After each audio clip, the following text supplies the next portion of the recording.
آل محمد کے رزق کو بقدر زیست بنا، یعنی زندگی میں جتنا رزق درکار ہے بس اتنا ہی عطا فرما۔ اسی طرح جب آپ صلی اللہ علیہ وآلہ وسلم کے لیے پہاڑوں کو سونا بنانے کی پیشکش کی گئی تو آپ صلی اللہ علیہ وآلہ وسلم نے فرمایا، اے میرے رب، میں تو یہ پسند کرتا ہوں کہ ایک دن پیٹ بھر کر کھاؤں اور ایک دن بھوکا رہوں، تاکہ جب تیرا کھاؤں تو تیرا شکر ادا کروں، اور جب بھوکا رہوں تو آپ کی جانب گریہ و زاری میں لگا رہوں۔ آپ نے زہد و قناعت کا درس دیا۔ اس راہ میں آپ صلی اللہ علیہ وآلہ وسلم کا اپنا طرز عمل کیا تھا؟ عرب کے ہر گوشے سے دولت کے خزانے لدے چلے آتے تھے، مگر شہنشاہ عرب و عجم رسول اللہ صلی اللہ علیہ وآلہ وسلم کے کاشانہ نبوت میں وہی فقر و فاقہ ہوتا تھا۔ حضرت صلی اللہ علیہ وآلہ وسلم کے پردہ فرمانے کے بعد حضرت عائشہ صدیقہ رضی اللہ تعالی عنہا فرمایا کرتی تھیں کہ حضور اس دنیا سے پردہ فرما گئے، مگر 2 وقت بھی سیر ہو کر آپ صلی اللہ علیہ وآلہ وسلم نے کھانا نہ کھایا۔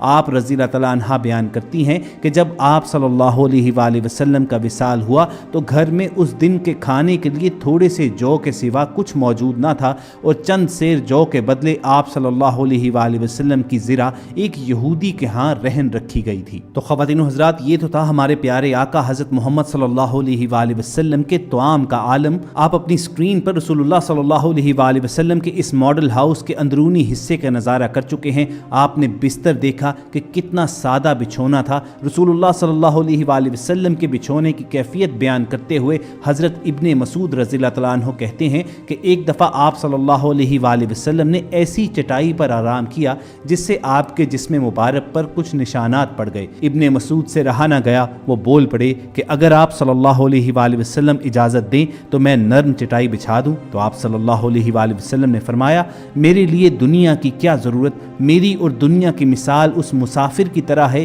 جو گرما کے زمانے میں سفر کر رہا ہو اور تھوڑی دیر کے لیے درخت کے سائے میں آرام کیا اور چل دیا۔ اسی طرح کے الفاظ آپ صلی اللہ علیہ وآلہ وسلم سے اس وقت بھی روایت کیے گئے ہیں جب حضرت عائشہ صدیقہ رضی اللہ تعالی عنہا نے آپ صلی اللہ علیہ وآلہ وسلم کے لیے نرم بستر بچھا دیا تھا۔ آپ کے بستر کی کیفیت حضرت عائشہ رضی اللہ تعالی عنہا یوں بیان فرماتی ہیں کہ آپ صلی اللہ علیہ وآلہ وسلم کا بستر چمڑے کا تھا جس میں کھجور کے پتے بھر دیے جاتے تھے۔ آقا صلی اللہ علیہ وآلہ وسلم کی گھریلو زندگی کیسی تھی؟ گھر کی 4 دیواری کے اندر آپ کے معمولات کیا تھے اور دینی اور دنیاوی معاملات میں آپ نے کیسے توازن قائم کیا؟ اس کے متعلق بہت سی احادیث روایت ہوئی ہیں۔ انہی میں سے ایک روایت ہے کہ بعض صحابہ آپس میں گفتگو کر رہے تھے کہ رسول اللہ صلی اللہ علیہ وآلہ وسلم کی گھر سے باہر کی زندگی تو ہمارے سامنے ہے، لیکن گھر کی 4 دیواری کے اندر رسول اللہ صلی اللہ علیہ وآلہ وسلم کے معمولات ہمارے علم میں نہیں ہیں، چنانچہ ہمیں اس کے متعلق معلوم کرنا چاہیے، پھر اپنے گھروں میں اس کی پیروی کرنی چاہیے۔ اب رسول اللہ صلی اللہ علیہ وآلہ وسلم کے گھر کے اندر کی زندگی تو ازواج مطہرات ہی جانتی تھیں، اسی لیے وہی اس کے متعلق بہتر رہنمائی کر سکتی تھیں۔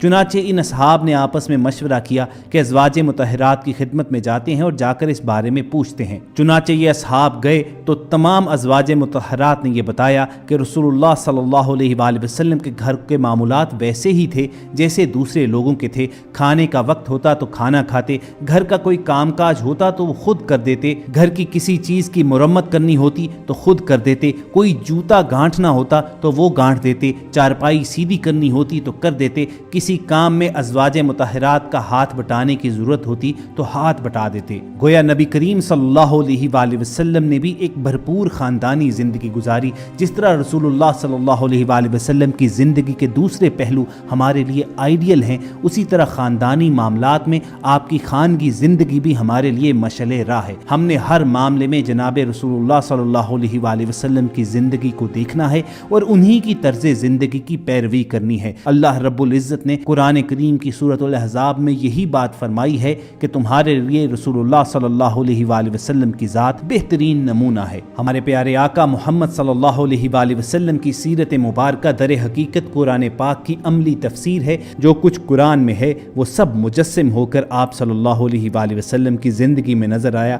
چنانچہ چند صحابی حضرت عائشہ صدیقہ کی خدمت میں حاضر ہوئے اور عرض کی، یا ام المومنین رضی اللہ تعالی عنہا، حضور صلی اللہ علیہ وآلہ وسلم کے اخلاق بیان فرمائیے۔ ام المومنین رضی اللہ تعالی عنہا نے فرمایا، کیا تم نے قرآن نہیں پڑھا؟